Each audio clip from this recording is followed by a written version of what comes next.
Hey, good morning, everyone. I am here meeting with my good friend, Reid. How are you, Greg? I am always good, buddy. You know that? Always good. And you're in San Diego right now, obviously, right? That's right. Even though you and I have the same haircut and the same barber, he goes coast to coast, baby. We got to be very lucky we don't have to worry about seeing a barber nowadays. Got that right. That's great. Well, I want to thank you, Greg. Listen, I know it's very early in the morning up in San Diego, and I just wanted to thank you, first of all, for joining me. I'm excited to for our listeners, our viewers, to hear a little bit about you. You're a very interesting cat. I can tell you that much. So before we get started, I just want you to please let us know about where did you grow up, and how is it that you got into the idea of being an entrepreneur?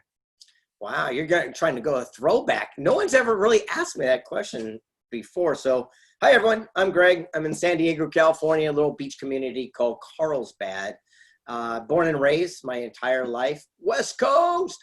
And I'm an author, speaker, filmmaker. Been published in about 100 books, 45 different languages. I just made a major feature film called Wish Man that's trending worldwide on Netflix right now. And that's about it. I mean, I don't have a big, long story. Except I will tell you this, it's kind of interesting. I can't read, I can't write, I'm dyslexic, and I can't spell. So if you play me Words with Friends, you'll win every time, yet I'm an award-winning, best-selling author. That just proves the power of working your strengths and hiring your weaknesses. You know, it's so interesting you say that, and I got a couple of comments about that. But I want to start with when I first met you, and this happened about, I think it's now about 4 or 5 years ago. You came to New York City, and I was invited. And I'll tell you, I got there. Obviously, I took the train from Long Island, and I got there a little late.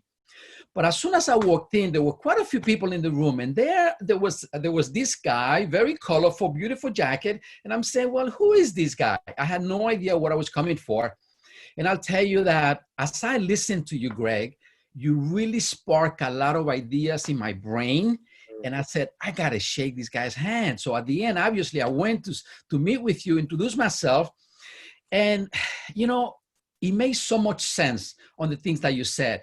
But one thing that my biggest takeaway, Greg, if you probably remember, because I know you speak quite a bit out there, you know, I've been in business for many, many years, and I have my network, okay? Obviously, it's a different type of network that I'm involved in real estate. But That's right. you, my friend, you meet, high-end individuals.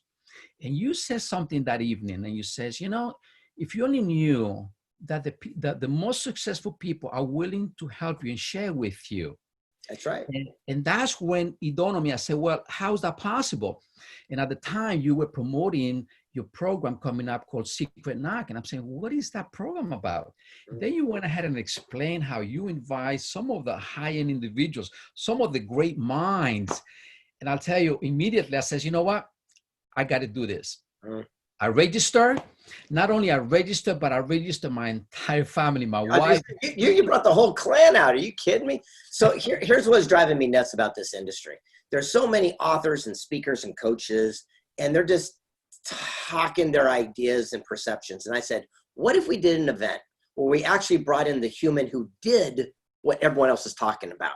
So if you want to start a nonprofit, here's the founder of Make-A-Wish. If you got an idea for a clothing line, here's the guy who started a billion-dollar brand, UGG boots. If you got an invention, here's a guy who created the credit card, magnetic strip, change banking. What if you could just go hang out with the people who did it? And I realized it's like going to a nightclub where you jump to the front of the line and they got the clipboard, your name's on it, and you go right to the source. And that's what we created. And, you know, it's so cool because your family became our family. Now we're all kind of close and connected. And I love speaking to your group and all your amazing people. And I love also you know, through every adversity comes an equal or greater opportunity for success.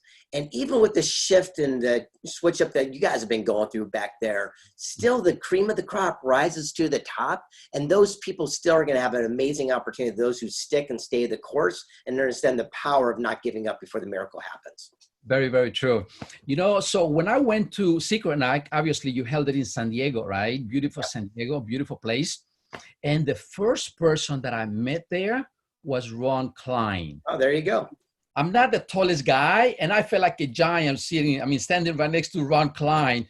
But what a sweetheart. Him and his wife, Arlene. I mean, they were the first couple that I met. And it dawned on me that I'm speaking to the guy that invented the magnetic strip on the credit card. I mean, how cool is that? That's right.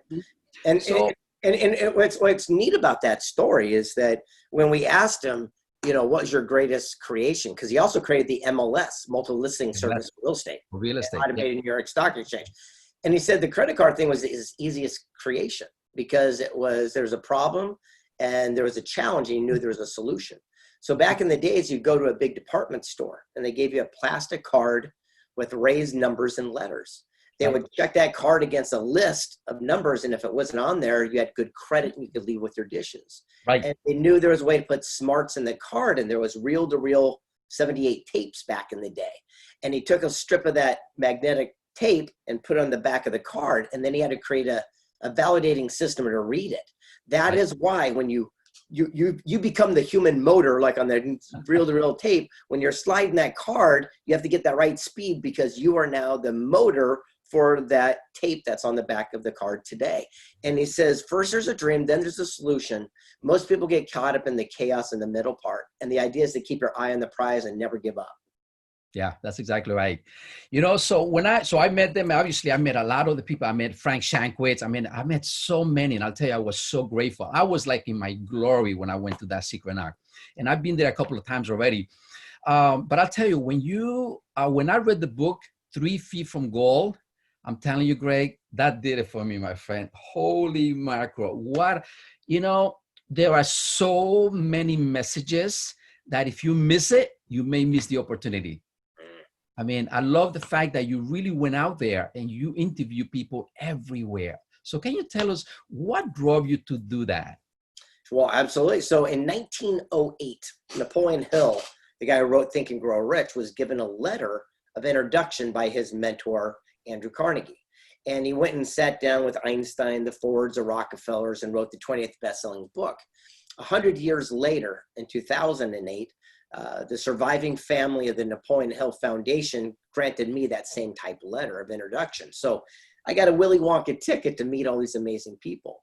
And along the quest, you know, I got to pick their brain. I got to, you know, get all the words of wisdom and write books about it. But I also became friends with a lot of these people, just like you, right along the quest.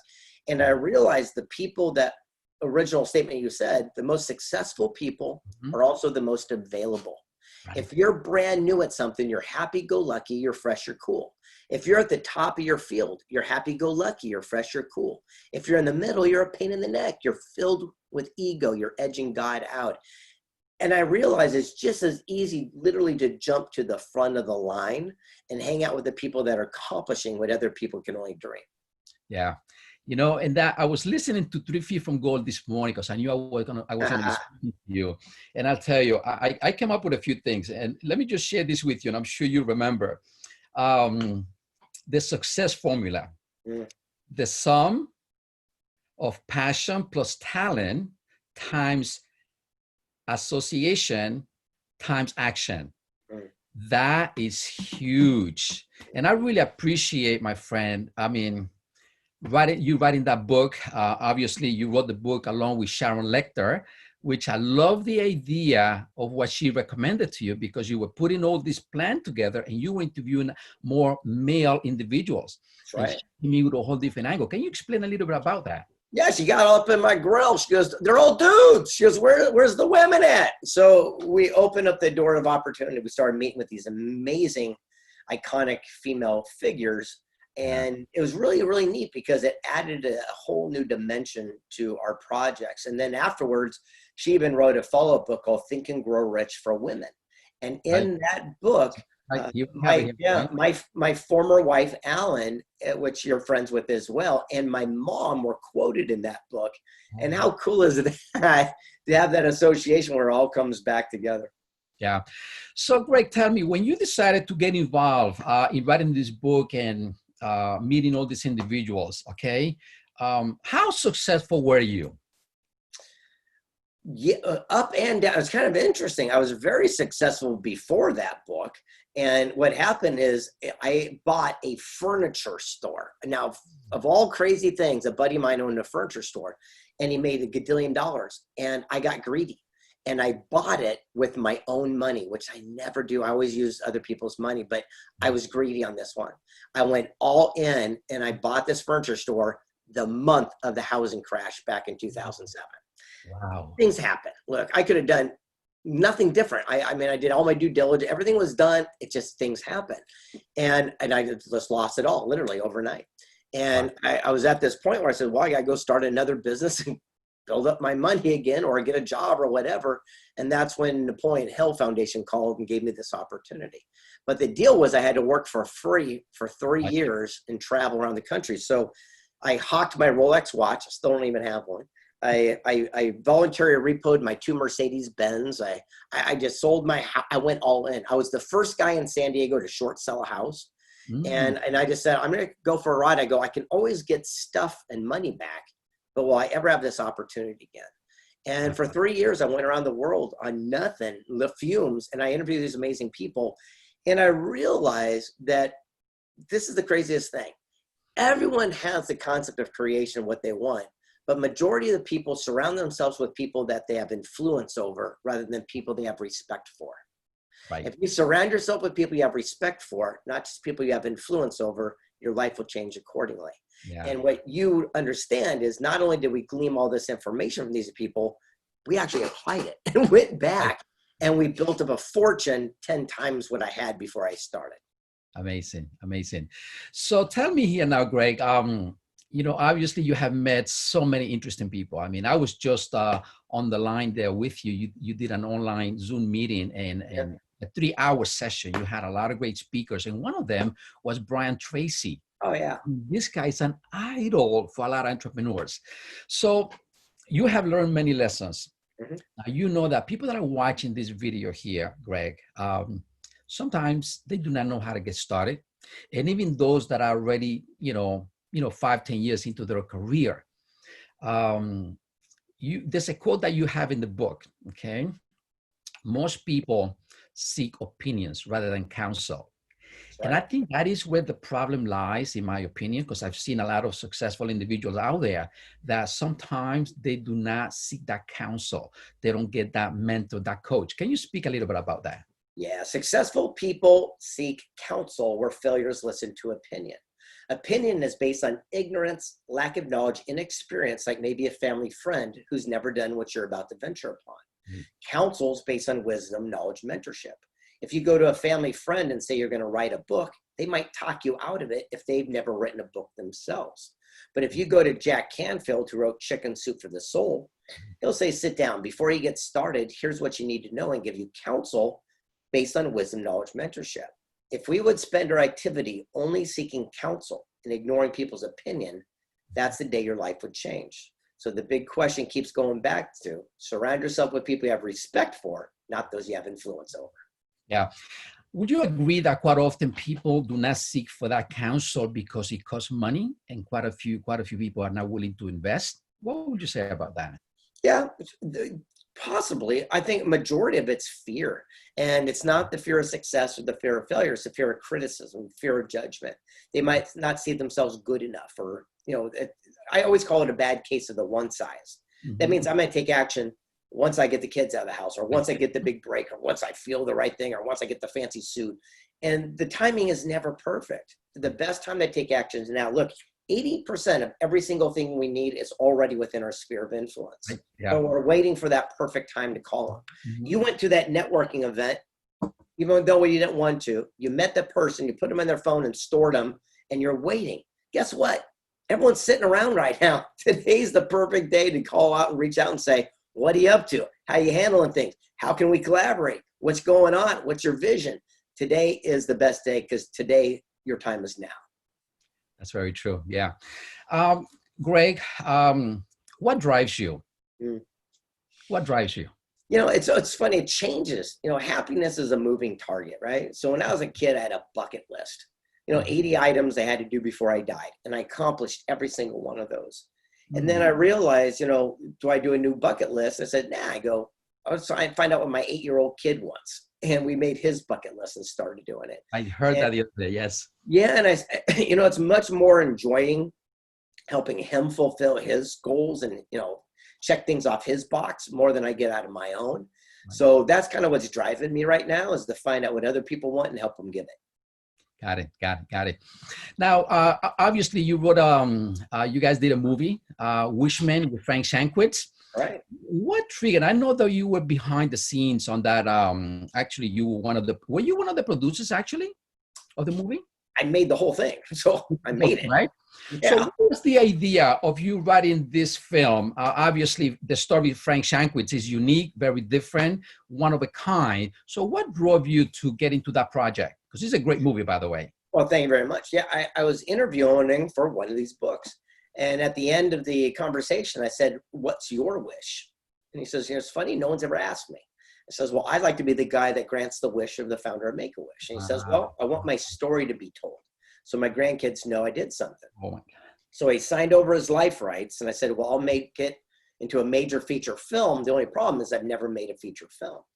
And he trusted me, and it took 6 years and millions of dollars. And we ended up making the ballad for the Oscars this year, and we're trending worldwide on Netflix right now. That is beautiful. Yeah, for those watching, make sure you pick up that movie. What a great movie. Now, I know you're working on a new project, if I'm not mistaken. Project is called Wake Up and Crush It. Oh, Can you yeah. talk about that? Yeah, it's interesting. So far, I've kind of done a lot of stuff in book industry. So I've been published in 100 books, 45 languages. Up here, you can see I got a star on the Walk of Fame. I've hit the bestseller list of speakers, all the different stuff in business. But I've never done TV. And I go, I'm going to see if I can do that one too, because I don't know anything about the industry. So I decided I'm going to make a TV reality show. And rather than just write a one sheet and talk about it, I went and filmed the segment to show what a sample would look like. And we just posted it online, and it's getting rave reviews. And right now we've got, I think, 6 or 7 different agents in Hollywood trying to bid on it to, go out and represent it to all the different networks. So it's pretty cool. So when do you expect that to be out? Well, as soon as I choose an agent, and then they go and get a network. Right now they're backed up. I don't know if you know what's going on, but everyone's shut down. So Hollywood shut down. Everything's kind of backed up, which is great timing. So that gives me time now. If I can go find a house for it, I can start filming and shooting as soon as the quarantine lifts, and have a whole season in the can, so that maybe in a year from now, when the next season comes out, I'll be positioned right in the spot to make it happen. So it's pretty neat. So right now I'm just in the testing and shopping and around. I'm in the dating stage. So, Greg, how many books have you written already, you said? Yeah, I've been published in over 100 books, 45 languages. At Barnes & Noble, I'm one of the only authors that's got at least 4 or 5 books at every bookstore nationwide and at the airports. And what's interesting is, again, I can't spell, I can't read, I can't write. I just got great ghostwriters and editors. I'm full of crap. I'm a good talker. So these people sit me down and take my messages, and then they craft them in a way people would want to read it. So again, that's proof of what you said earlier, right? How you have your weaknesses and work on your strengths. That's beautiful. So Greg, obviously you've been around the world, my friend, and everyone wants to reach that success. What can you tell someone that may be struggling? I mean, obviously we deal with challenges in life, crisis. What can you tell some people? Because it is easier to quit than to keep on going forward, right? Absolutely. Yeah. Well, I think it's having your eye on the prize and understand the power of adaptability and adjustability. So for example, I talked to the founder of Chick-fil-A restaurants, and I said, I want to be a billionaire too. And he says, well, then stop planning.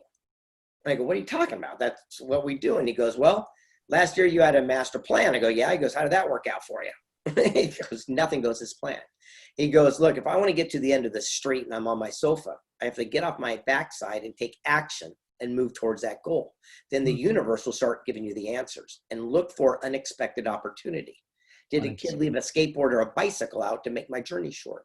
If I get lucky, I'll wave down a neighbor driving by and hitch a ride to the end of the street. He goes, either way, I'll get to my goal. I'm just not so caught up in exactly how it has to happen.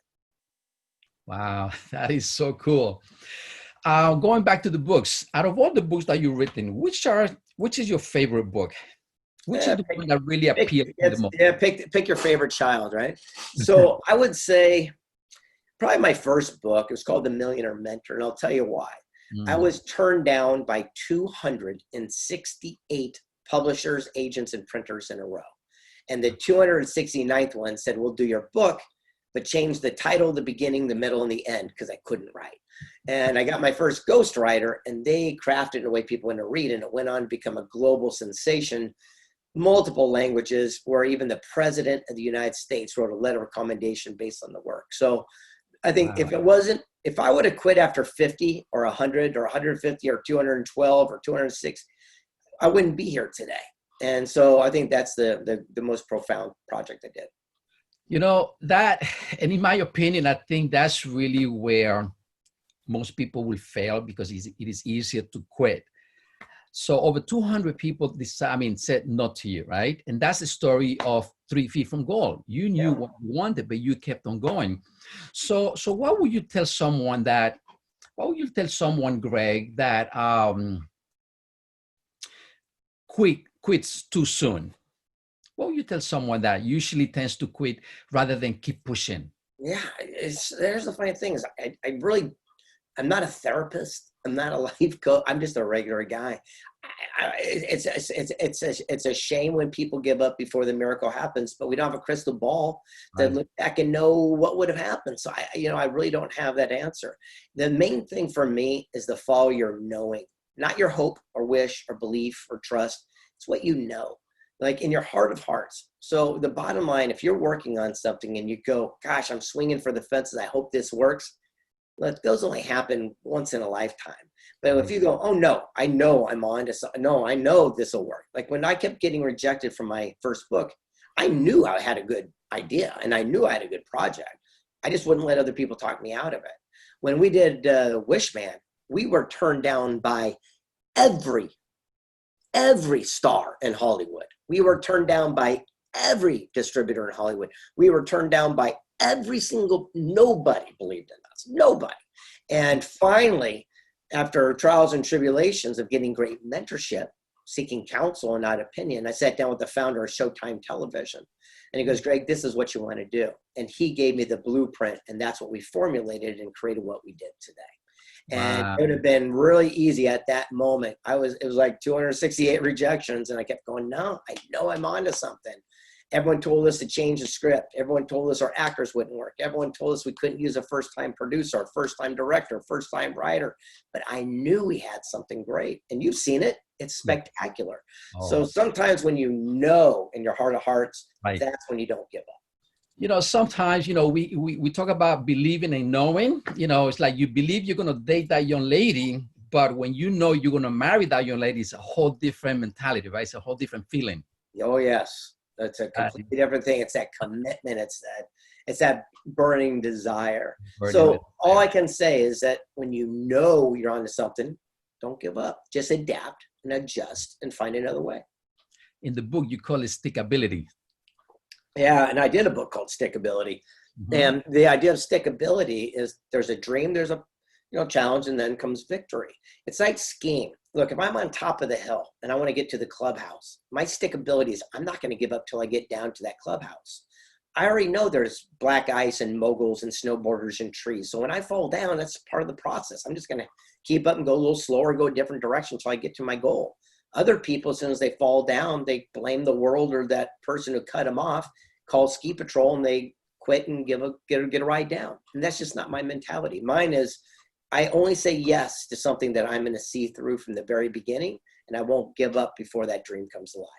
Wow, that is so cool. Can you tell the audience, before we wrap up here, Greg, can you tell the audience a little bit about your program, Secret Knock?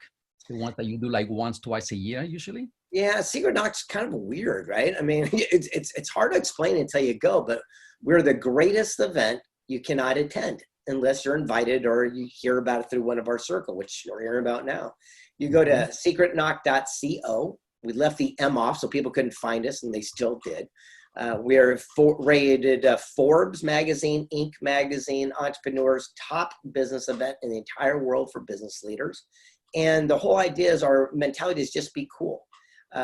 Meaning, look, if we go and the mics go out, just be cool. We'll shout louder. If water runs out, go get some water on the table. Take care of it. Just be normal.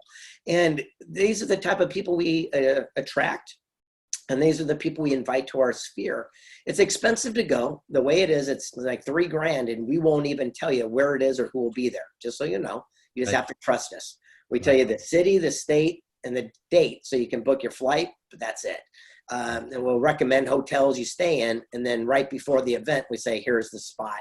And the reason is like last time we brought in President Vicente Fox from Mexico, and he didn't want Secret Service. So that way you'd have to worry about it. We did a private Skype with Edward Snowden while he's hiding in Russia. We brought in Tonino Lamborghini from Italy, all these amazing people.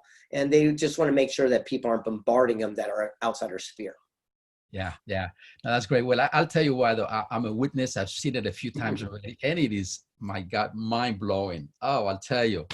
It's like it's that baby in that little candy store, right? With all these speakers. And you're right. I mean, you don't tell people who it is that's going to be there. So it's a surprise. But I can tell you that not one person that shows up, that attends, leaves disappointed, because there is so much. Yeah, people always kept asking, how can you charge $3,000 and not tell people where? I go, well, you just gotta try it. But what happens is word of mouth when people leave, and then they post pictures with all these amazing people and tell their stories. Then everyone else wanted to come, and it became cool. But the way we have it is 50% of attendees, and there's only 200 people at a time, by the way. So 100 of them are return guests, and then we cut it off, and then 50%, 100 people got to be brand new. Because if we just did alumni, it'd be filled up every time. So the whole idea is that we keep it this way. And what's awesome about it is just forget about the speakers. They're awesome and neat, and they hang out with you, and you have beer and coffee and you have some tacos and get mentored. But just the other people that hang out, just like you and me, we're the attendees. And the attendees are the normal speakers and the leaders of their field. Where could you be by surrounding yourself with people that are getting the results you want? And that's the difference between counsel and opinion. That's right. Now, you also have a secret knock for women coming up too, right? That is going to be spectacular. I can't even go, by the way. I wasn't invited last year. I'm not invited this year. So yeah, secretknockwomen.com. You can check that one out.